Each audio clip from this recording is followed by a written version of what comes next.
Mi jefe quiere despedirme por no limpiar residuos tóxicos sin saber que soy quien paga su sueldo.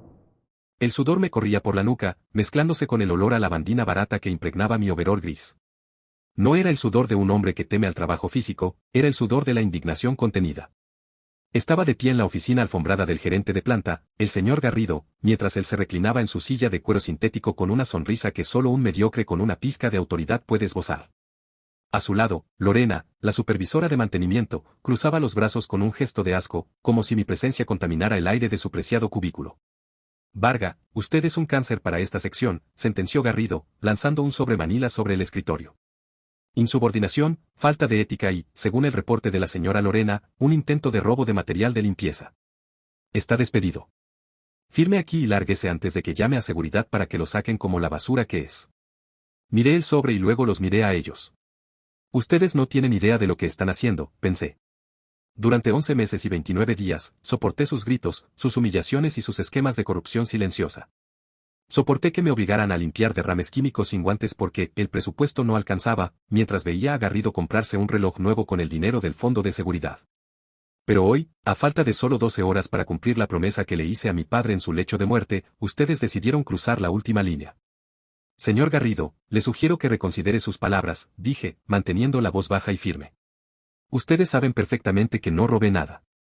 Ese material del que hablan son las pruebas de los sobreprecios que ustedes autorizaron el mes pasado. Si firmo ese papel, lo próximo que firmaré será una denuncia penal contra ambos. Lorena soltó una carcajada estridente, una de esas risas que buscan empequeñecer al otro. ¿Usted denunciarnos?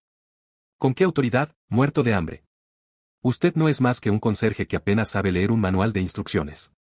Ustedes los pobres siempre tienen ese delirio de grandeza cuando se ven acorralados. Mañana no será más que un vago buscando comida en la basura. Saqué mi teléfono del bolsillo del overol. Era un modelo viejo, golpeado por el trabajo diario, pero tenía el único número que importaba en este edificio. Marqué. El corazón me golpeaba las costillas. Necesitaba que Santiago atendiera. Necesitaba que el CEO interino confirmara que mi tiempo de penitencia había terminado. El teléfono sonó una vez. 2 veces. 3. Mis jefes me miraban con una burla cruel. ¿A quién llama, Varga? ¿A su abogado de oficio? ¿O a su madre para que venga a limpiarle las lágrimas? Se mofó Garrido, haciendo un gesto a Lorena para que disfrutara el espectáculo. El contestador saltó. Santiago no respondió. Seguramente estaba en la junta de accionistas, la misma junta en la que se decidiría el futuro de Varga Logistics y donde mi ausencia sería notoria. Cerré los ojos un segundo, sintiendo el peso del fracaso momentáneo. Vaya, parece que su contacto importante lo dejó en visto, dijo Lorena, acercándose a mí con una arrogancia insoportable. Usted se cree muy inteligente por usar palabras rebuscadas y caminar con la espalda recta, pero la realidad es que usted no es nadie. Es un error en el sistema de esta empresa. Ahora, fuera de mi vista antes de que le rompa ese celular de un pisotón. Guardé el teléfono lentamente. La humillación era completa, o al menos eso creían ellos. Lo que ustedes no entienden es que el silencio no es derrota, es preparación. Mi padre, el fundador de este imperio, me obligó a vivir un año como el último de sus empleados para que aprendiera a reconocer a los buitres. Y vaya si los había encontrado. Ustedes ganan por hoy, dije, mirándolos fijamente a los ojos. Me iré. Pero les daré un consejo gratuito, disfruten de este escritorio y de esa silla mientras puedan. Mañana, a esta misma hora, la jerarquía de este edificio va a cambiar de una manera que sus mentes mediocres no alcanzan a procesar. Lárgate de una vez, imbécil, gritó Garrido, perdiendo la compostura ante mi calma. Seguridad.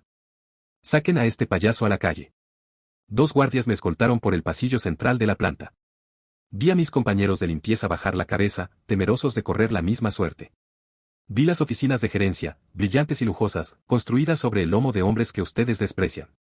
Mientras cruzaba la puerta principal y sentía el frío de la noche, una notificación iluminó mi pantalla. Un mensaje de Santiago, perdón, Mateo. Reunión de emergencia. Todo está listo para mañana a las 9 de la mañana. El testamento se abre en el auditorio principal. Felicidades, señor Varga. Usted cumplió. Caminé hacia mi pequeño departamento alquilado, dejando atrás el overol gris por última vez. Mañana no habría lavandina, ni insultos, ni burlas. Mañana, ustedes conocerán al dueño de la mano que limpia sus desastres. Esa noche no pude dormir. El silencio de mi departamento alquilado, con sus paredes descascaradas y el sonido constante de la cañería goteando, se sentía como una vigilia sagrada. Me quité el overol gris y lo dejé en el suelo, como la piel de una serpiente que finalmente se desprende. Mis manos, callosas y marcadas por cortes superficiales, eran el testimonio de mi promesa. Para mandar, primero hay que aprender a obedecer, decía mi padre. Y ustedes, Garrido y Lorena, me dieron las lecciones más amargas, las que no se enseñan en las universidades de la élite. A las 8 de la mañana, un sedán negro de vidrios blindados estacionó frente a mi edificio de monoblocks. Los vecinos se asomaron por las ventanas, cuchicheando. Bajó Santiago, impecable en su traje gris humo, con la carpeta de cuero que contenía mi destino. No hubo abrazos, solo un asentimiento de respeto profundo entre dos hombres que sabían lo que estaba en juego. Es hora, Mateo. El auditorio está lleno. ¿Creen que es una reunión rutinaria de presupuesto?, dijo Santiago mientras me abría la puerta del auto. No, Santiago. Hoy no es una reunión de presupuesto. Hoy es una limpieza profunda, respondí, acomodándome los puños de la camisa blanca que tanto extrañaba sentir contra mi piel. Llegamos a la sede central de Varga Logistics. Entré por la puerta principal, la misma por la que anoche me sacaron los guardias como a un criminal. Esta vez, la recepción quedó en silencio. El personal de seguridad que ayer me empujó, hoy se cuadraba instintivamente ante la autoridad que emanaba de mi traje de 3 piezas y mi mirada gélida. Subimos en el ascensor privado directamente al 10º piso. El murmullo del auditorio se filtraba por las puertas dobles de roble. Adentro, más de 200 empleados de gerencia y mandos medios esperaban aburridos. En la primera fila, estaban ellos. Garrido lucía una corbata chillona, riendo con Lorena, quien ostentaba un collar de perlas que, según mis registros de auditoría nocturna, se había pagado con el fondo de pensiones de los estibadores. Santiago subió al estrado y el silencio cayó como una guillotina. Buenos días a todos. Como saben, hoy se cumple un año del fallecimiento de nuestro fundador, el señor Arturo Varga. Según su voluntad, hoy se abre el testamento y se presenta al nuevo dueño mayoritario y presidente de la Junta, anunció Santiago con voz solemne. Vi a Garrido enderezarse, buscando impresionar al aire. Lorena se retocó el labial, seguramente esperando que el nuevo dueño fuera un primo lejano al que pudiera manipular. Sin más preámbulos, recibamos al heredero universal de este imperio, concluyó Santiago, extendiendo la mano hacia la entrada lateral. Caminé hacia el centro del escenario.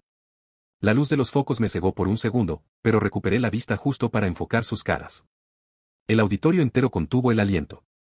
Fue un choque eléctrico.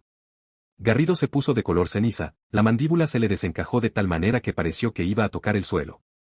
Lorena soltó su teléfono, que se estrelló ruidosamente contra el piso, pero ella ni siquiera parpadeó. Sus ojos estaban fijos en mi rostro, el rostro del chico que anoche despreciaron con tanta saña. Varga, balbuceó Garrido, lo suficientemente fuerte como para que se escuchara en las primeras filas. Esto es una broma. Es el barrendero. Santiago, este tipo es un delincuente que echamos ayer. Me acerqué al micrófono. Mi voz no tembló. Era el eco de la justicia que se había cocinado a fuego lento durante 12 meses de humillación. Señor Garrido, le ruego que mantenga la compostura, dije, y usted, formal sonó como un látigo de acero. Ustedes siempre tuvieron problemas para reconocer el valor de las personas detrás de los uniformes. Pero no se preocupen, hoy les voy a refrescar la memoria. Me giré hacia la pantalla gigante detrás de mí. Con un clic en mi control remoto, no aparecieron gráficos de ganancias. Aparecieron fotos. Fotos de los libros contables paralelos que encontré mientras limpiaba sus oficinas. Fotos de Lorena entregando mercadería de la empresa a camiones no registrados a medianoche. Y lo más impactante, el audio de ayer en la oficina de recursos humanos, capturado por mi teléfono escondido en el bolsillo del overol. La voz de Lorena retumbó en los parlantes de alta fidelidad, ustedes los pobres siempre tienen ese delirio de grandeza. Mañana no será más que un vago buscando comida en la basura. El auditorio estalló en murmullos de horror. Mis excompañeros de limpieza, sentados al fondo, empezaron a aplaudir tímidamente, y luego con fuerza. Ustedes pensaron que yo era un error en el sistema, continué, bajando del estrado para quedar a escasos centímetros de sus rostros pálidos. Pensaron que podían pisotear a cualquiera que tuviera una escoba en la mano porque creían que nadie los miraba. Pero yo los miraba. Los miraba cada vez que ignoraban una norma de seguridad para ahorrarse unos pesos. Los miraba cada vez que insultaban a un empleado por puro placer. Garrido intentó levantarse, sus manos temblaban violentamente. Mateo, señor Varga, fue un malentendido, estábamos bajo mucha presión, tartamudeó, el sudor empapando su camisa cara. Ustedes no saben lo que es la presión, Garrido. Presión es limpiar baños químicos con productos vencidos porque usted se robó el presupuesto de insumos. Presión es lo que van a sentir ahora mismo cuando la policía estatal, que los espera en la puerta, les pida explicaciones por el fraude de $3 millones que acabo de documentar. Hice una señal a seguridad. Los mismos guardias que ayer me sacaron a empujones, ahora se acercaron a ellos con una eficiencia profesional. Lorena empezó a gritar, una mezcla de súplicas y maldiciones, mientras la sacaban del auditorio frente a todos sus colegas. Garrido simplemente se hundió en su asiento, destruido, viendo cómo su pequeño reino de cartón se incendiaba. Me volví hacia el resto del personal. La mirada nítida, el alma en paz. A partir de hoy, en Varga Logistics las cosas van a ser diferentes. Aquí nadie es invisible. Y aquellos que piensen que su cargo les da derecho a maltratar al eslabón más débil, ya saben dónde está la puerta. El año de limpieza ha terminado. Ahora, vamos a construir de verdad. La salida de Garrido y Lorena del auditorio no fue solo un acto de justicia, fue una purga necesaria. El eco de sus gritos de súplica todavía vibraba en las paredes de madera cuando me volví hacia el resto de la junta directiva. Ustedes, que se mantuvieron en silencio mientras ellos desangraban la empresa, ahora me miraban con un pánico mal disimulado. Sabían que el conserje no solo había limpiado pisos, sino que había recolectado sus pecados en bolsas de residuos que ahora estaban sobre mi escritorio. Señores, la función ha terminado, dije, y mi voz proyectó una frialdad que hizo que varios se acomodaran la corbata con nerviosismo. Regresen a sus puestos. En la próxima hora, recibirán en sus correos una citación para una auditoría individual. Si sus manos están limpias, no tienen nada que temer. Si no lo están, les sugiero que sigan el ejemplo del señor Garrido y salgan por su cuenta. Caminé hacia la oficina de la presidencia, el santuario de mi padre que no había pisado en un año. Santiago me seguía a un paso de distancia, manteniendo esa lealtad inquebrantable que fue el único faro en mi oscuridad. Al entrar, el olor a tabaco de pipa y cuero viejo me golpeó. Era el olor de Arturo Varga. Me senté en su sillón, pero no se sentía como un trono, se sentía como una responsabilidad que pesaba toneladas. Mateo, los accionistas minoritarios están pidiendo una reunión de emergencia, informó Santiago, cerrando la puerta doble. Específicamente el grupo liderado por el Dr. Santoro. Usted sabe que él era el socio más cercano a su padre, pero también el que más presionó para que usted no heredara. Santoro, el hombre que intentó impugnar el testamento 3 veces antes de que yo aceptara el overall, recordé, sintiendo un sabor amargo en la boca. Dígale que los recibiré en 10 minutos. Y Santiago, traiga el archivo, caja negra. Es hora de ver qué tan profundo llega el agujero. Mientras esperaba, miré mis manos.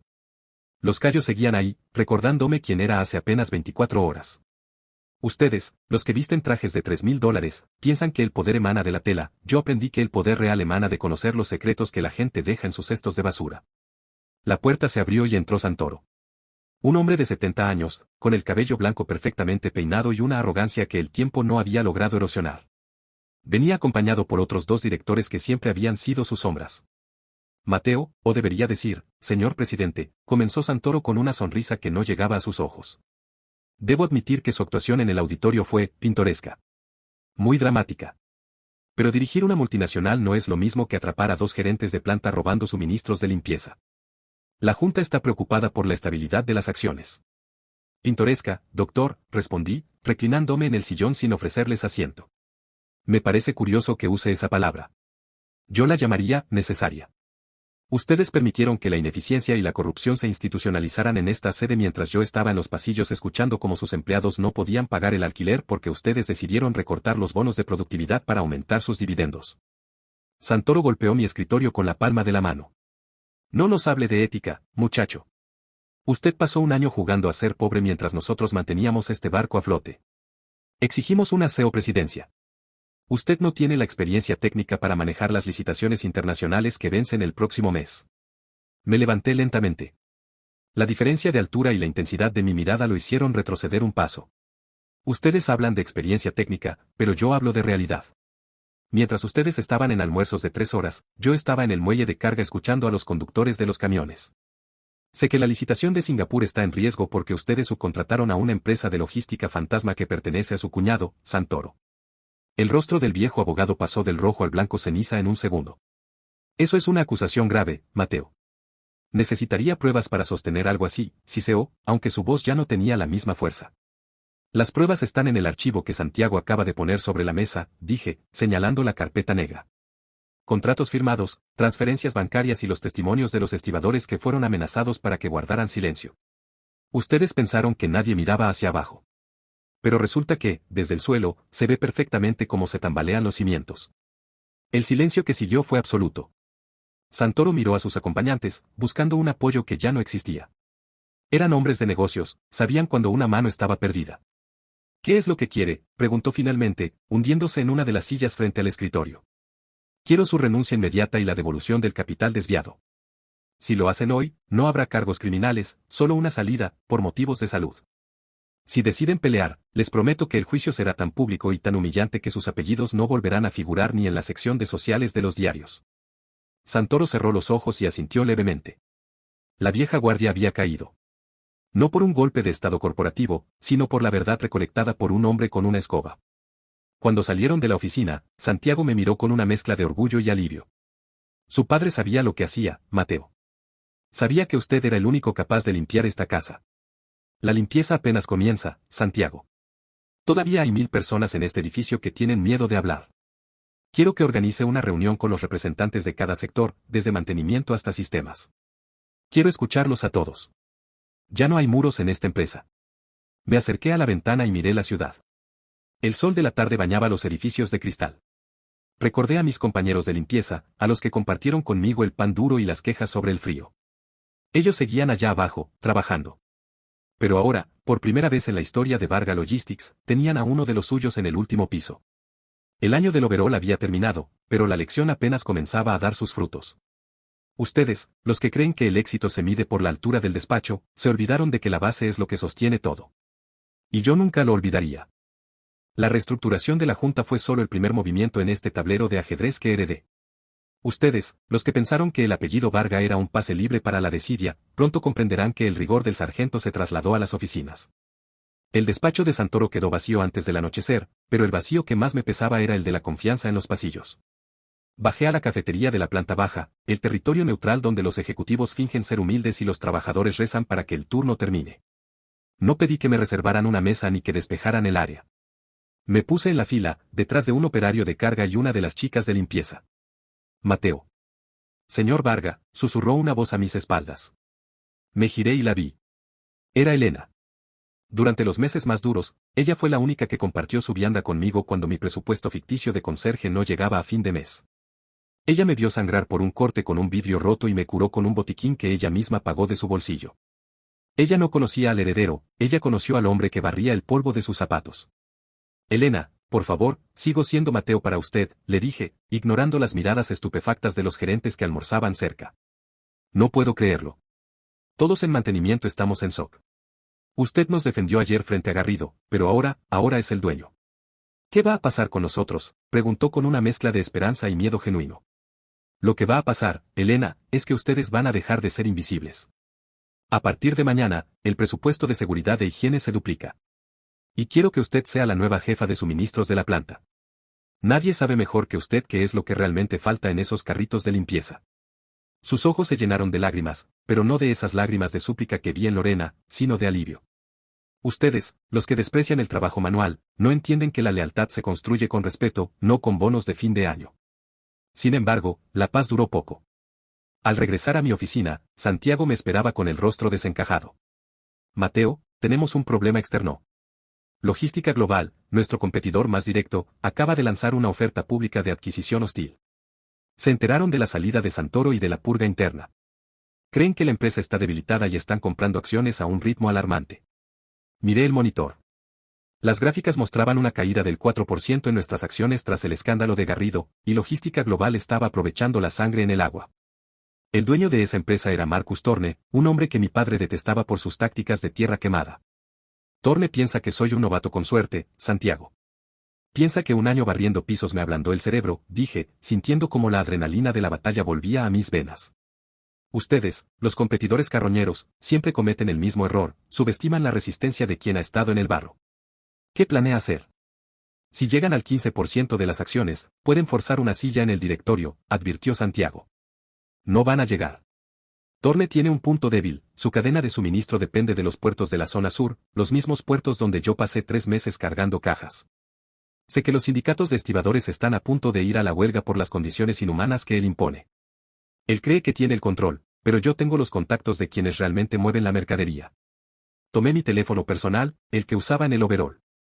Busqué el contacto de El Toro, el líder del sindicato de estibadores con quien solía jugar a las cartas en los descansos. Toro, habla Mateo. Sí, el del overall gris.